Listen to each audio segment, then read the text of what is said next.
जय हिंद। स्वागत है आप सभी का आपके अपने चैनल 5 जन फॉर ऑल पर, और मैं हूं चंदन अखिलेश पांडे। जैसा कि आप जानते हैं कि यह चैनल सामाजिक विषय को अग्रेसित करने के उद्देश्य से के लिए बना है, और इस यात्रा में मैंने आपको बताया भी है कि यह चैनल अकादमिक शिक्षा को साथ में लेकर के कक्षा 6वीं से यानी क्लास 6 से लेकर के क्लास 12 तक की सामाजिक विषय के संपूर्ण पाठ्यक्रम को भी संचालित करेगा, प्रसारित करेगा। और उसी क्रम में मैं आपके सामने एक विषय लेकर के आया हूं, फेडरलिज्म, जो कक्षा 10वीं की दूसरा अध्याय है, यानी the second chapter of standard 10th। मेरा भरोसा है, मेरी उम्मीद है कि यह चैप्टर आपके बोर्ड परीक्षा के लिहाज से अत्यंत ही महत्वपूर्ण है। जैसा कि आपने पिछले वीडियो में, यानी यह फेडरलिज्म का सेकंड पार्ट है, यह दूसरा भाग है। पहले भाग में हम लोगों ने समझा था कि फेडरलिज्म क्या है। Means federalism is a mixture, federalism is a compound of different formation of government, mode of different formation of government. और इस वीडियो में हम ये जानने की कोशिश करेंगे कि संघवाद को मजबूत बनाने के लिए, संघवाद को आधारभूत बनाने के लिए समय समय पर कौन कौन से बड़े बदलाव किए गए, और वर्तमान समय में हमारे संघवाद का क्या रूप है। क्योंकि एक लोकतंत्र को संघवादी ढांचे के तहत ही उसे समृद्धशाली बनाया जा सकता है। और भारतीय संविधान का अनुच्छेद 1, जैसा कि आप सभी को पता होगा, वह यह उल्लेख करता है कि भारत राज्यों का संघ है। India is the union of states. Means Bharat की परिकल्पना तब तक नहीं हो सकती जब तक भारत के राज्य उसके साथ नहीं है। हमने पार्ट 1 में, यानी भाग 1 में हमने देखा था कि तमाम प्रकार के बदलाव, तमाम प्रकार के रूप और तमाम प्रकार के विशेषताएं एक संघवादी राष्ट्र में, एक संघवादी लोकतंत्र में पाया जाता है।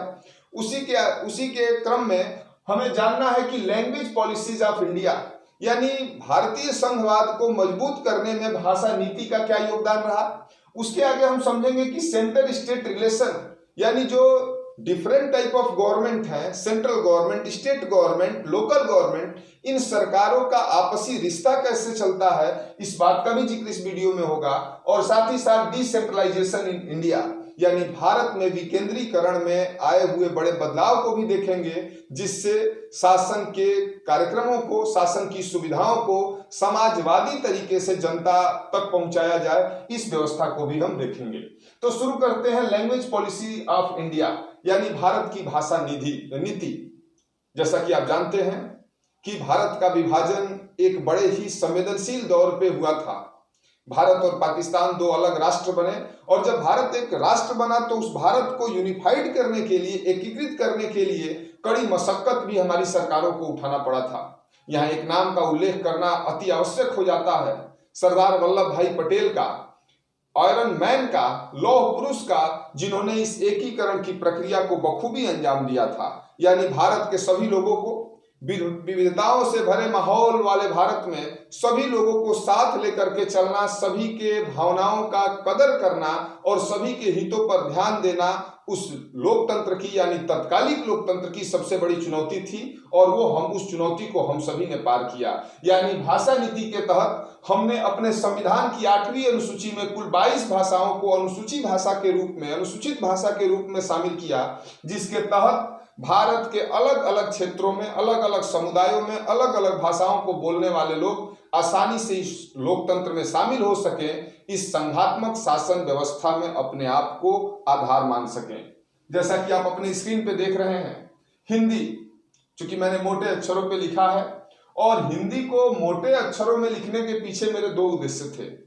पहला उद्देश्य तो यह है कि यह चैनल हिंदी साहित्य को, हिंदी भाषा को अग्रेसित करने के लिए भी बना है। इस चैनल का उद्देश्य भी है कि हिंदी को जन जन तक पहुंचाया जाए।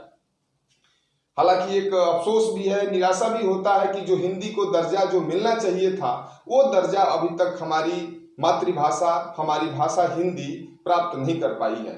इसके पीछे तमाम प्रकार के पहलू जिम्मेदार हैं। हमारी पूर्ववर्ती सरकारों का निराशाजनक प्रदर्शन की बात हो, या फिर हिंदी को लेकर के हमारे नीति निर्माताओं का रुख की बात हो, वो सब बातों की चर्चा मैं संविधान से रिलेटेड वीडियो में अगली कक्षाओं में मैं करूंगा।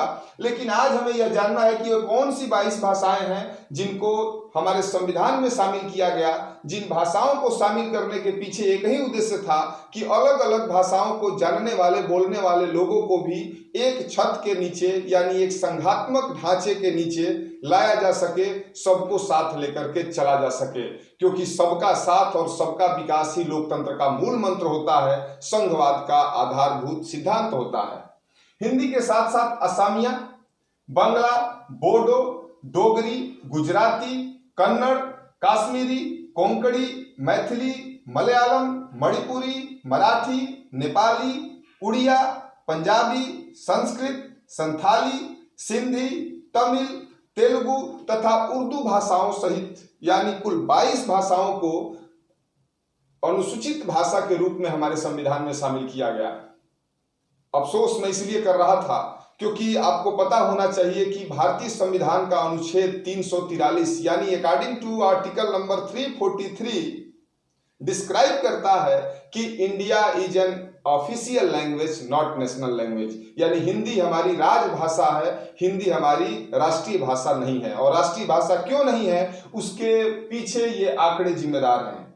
40.2% यानी 40.2% ही लोग भारत में हिंदी भाषा का प्रयोग करते हैं। मीन्स हम कह सकते हैं कि हमारे देश की आधी आबादी भी हिंदी भाषा को नहीं बोलती, और बहुमत मेजॉरिटी 50%+1 का होना बहुत ही जरूरी है, ताकि इस भाषा को वो दर्जा दिया जाए जिस दर्जे का इंतजार यह भाषा कर रही है, हम सभी लोग कर रहे हैं। तो ये हमारी 22 भाषाएं हैं, जिन भाषाओं को शामिल करके जिन विविधताओं को एकीकृत करने का प्रयास किया गया, ताकि अपना लोकतंत्र मजबूत हो सके, अपना संघ मजबूत हो सके, अपना फेडरल स्ट्रक्चर स्ट्रांग हो सके।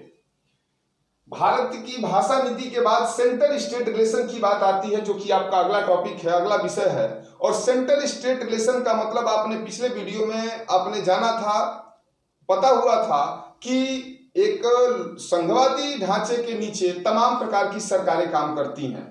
केंद्र सरकार काम करती है, केंद्र सरकार के नीचे स्टेट गवर्नमेंट यानी राज्य सरकारें काम करती हैं, और राज्य सरकारों के नीचे लोकल गवर्नमेंट यानी स्थानीय सरकारें काम करती हैं।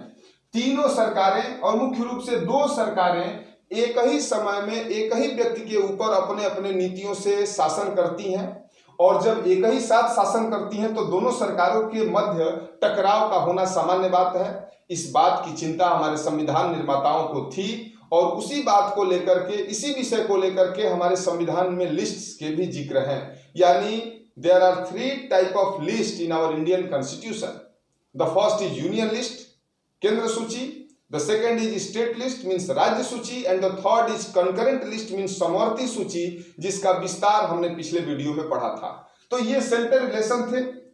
जैसे जैसे हमारा लोकतंत्र अपनी यात्रा में आगे बढ़ते गया, तमाम प्रकार के बदलाव भी हमारे देश के राजनीतिक परिदृश्य में हुए। तमाम प्रकार के राजनीतिक दल आए, क्षेत्रीय राजनीतिक दल आए, अलग अलग प्रकार की सरकारें बनी, और सभी प्रकार की सरकारों को साथ लेकर के चलने में ये 2 प्रकार के हमारे विषय लैंग्वेज पॉलिसी और सेंटर स्टेट रिलेशन को शामिल किया गया, और यह लोकतांत्रिक यात्रा आगे बढ़ती गई।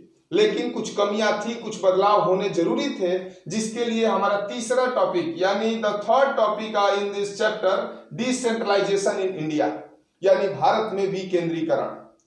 शासन की व्यवस्थाओं को, शासन की सुविधाओं को पंक्ति में लगे अंतिम व्यक्ति तक पहुंचाने के लिए 1992 में एक बहुत बड़ा कदम लिया गया, और जिस कदम ने हमारे स्थानीय शासन को यानी लोकल गवर्नमेंट को और ज्यादा सशक्त बनाया। सम मेजर चेंजेस आफ्टर 1992, ये आपके बोर्ड परीक्षा के लिहाज से भी सर्वाधिक महत्वपूर्ण विषय है। 1992 में सबसे पहला कदम ये लिया गया कि regular interval election. 1959 on 2 October local government को इंट्रोड्यूस जरूर हमारी सरकारों ने कर दिया था, लेकिन 1959 से 1992 तक की जो यात्रा थी, वह यात्रा एक लापरवाही से भरी यात्रा थी। 1992 में यह सबसे बड़ा बदलाव किया गया कि जितने भी लोकल गवर्नमेंट के चुनाव होंगे उनका एक फिक्स टेन्योर होगा, यानी 5 सालों पे उन सरकारों के चुनाव होने आवश्यक हो जाएंगे। यह फैसला 1992 में किया गया। दूसरे बदलाव के रूप में सीट्स आर रिजर्व फॉर एससीज, एसटीज एंड ओबीसीज। भारत विविधताओं का देश है, और विविधताओं भरे माहौल में सबको एक छत के नीचे लाने के लिए सबके हितों का, सबके सेंटिमेंट्स का रिस्पेक्ट करना बहुत ही जरूरी हो जाता है। और उसी क्रम में हमने एससीज यानी अनुसूचित जाति, एसटीज यानी अनुसूचित जनजाति, OBC means other backward caste means अन्य पिछड़ी जातियां, जो कि बैकवर्ड के रूप में हमारे समाज में प्राचीन इतिहास से रही हैं, उनका भी राजनीतिक प्रतिनिधित्व हो, वो भी अपने राजनीतिक मान्यताओं को साथ लेकर के अपने समुदाय का विकास कर सके, इनके लिए भी आरक्षण का प्रावधान किया गया। और आप अपने स्थानीय स्तर पे होने वाले चुनाव में इस आरक्षण रूपी बदलाव को देख सकते हैं। तीसरा बदलाव लिया गया, 1/3 seats are reserve for women. यत्र नार्यस्तु पूज्यन्ते रमन्ते तत्र देवता। ये हमारी संस्कृति रही है, ये हमारी शैली रही है, लेकिन इतिहास भी गवाह है, अगर आज से 100-150 साल पहले चले तो तमाम प्रकार के सोशल लेवल्स मीन सामाजिक कुरीतियां थी जो इस सांस्कृतिक वाक्य को प्रदूषित करती थी, इन्हें अशुद्ध करती थी। जहां नारियों की पूजा होती है, जहां नारियों का सम्मान होता है, वहां देवता निवास करते हैं। यानी महिलाओं को भी पॉलिटिकल एरेना में रिप्रेजेंटेशन मिलना चाहिए, इस बात को 1992 में ही शामिल किया गया। और तीसरे बदलाव के रूप में 1/3 कुल राजनीतिक पदों का 1/3 हिस्सा महिलाओं के रूप में दिया गया, ताकि वहां पर महिलाएं अपना प्रतिनिधित्व करें, महिलाएं चुनाव लड़ें और एक अपनी विशेष कम्युनिटी का पॉलिटिकल डोमेन, पॉलिटिकल विल को डेमोक्रेसी के सामने, देश के सामने रख सकें। चौथे बदलाव के रूप में सेपरेट स्टेट इलेक्शन कमीशन। जैसा कि आप जानते हैं कि हमारे देश में चाहे वो सेंट्रल गवर्नमेंट का चुनाव हो, चाहे वो स्टेट गवर्नमेंट का चुनाव हो, एक इंडिपेंडेंट अथॉरिटी है जिसको हम इलेक्शन कमीशन ऑफ इंडिया बोलते हैं, ईसीआई बोलते हैं, और वही सभी प्रकार के चुनाव कराती है। लेकिन 1992 में यह एक बड़ा फैसला लिया गया जिसमें सभी प्रकार के राज्यों के अपने अलग अलग स्वतंत्र निर्वाचन आयोग होंगे और उन आयोगों का मुख्य काम स्थानीय यानी लोकल लेवल की गवर्नमेंट्स को इलेक्ट करना होता है, उनके चुनाव के प्रबंधन की जिम्मेदारी इनकी होती है, जिसकी व्यवस्था 1992 में की गई। पांचवें क्रम में डेवलपमेंट ऑफ रेवेन्यू कलेक्शन। एक सरकार अपने विकास की परिकल्पना, एक सरकार अपने कार्यक्रमों को धरातल पर ले जाने की सिद्धि तभी कर सकती है जब उस सरकार के खजाने में कोष हो, और उस कोष की भरपाई के लिए रेवेन्यू कलेक्शन यानी राजस्व की वसूली अति आवश्यक हो जाती है। और उस राजस्व को वसूलने की व्यवस्था भी 1992 में की गई, जहां पर सेंट्रल गवर्नमेंट अपने स्तर पर, स्टेट गवर्नमेंट यानी राज्य सरकार अपने स्तर पर और लोकल गवर्नमेंट अपने स्तर पर रेवेन्यू को वसूल सके, ताकि जनता के कल्याणकारी सुविधाएं जनता के बीच जा सकें, पंक्ति में लगे अंतिम व्यक्ति तक जा सकें। तो ये था हमारा संघवाद।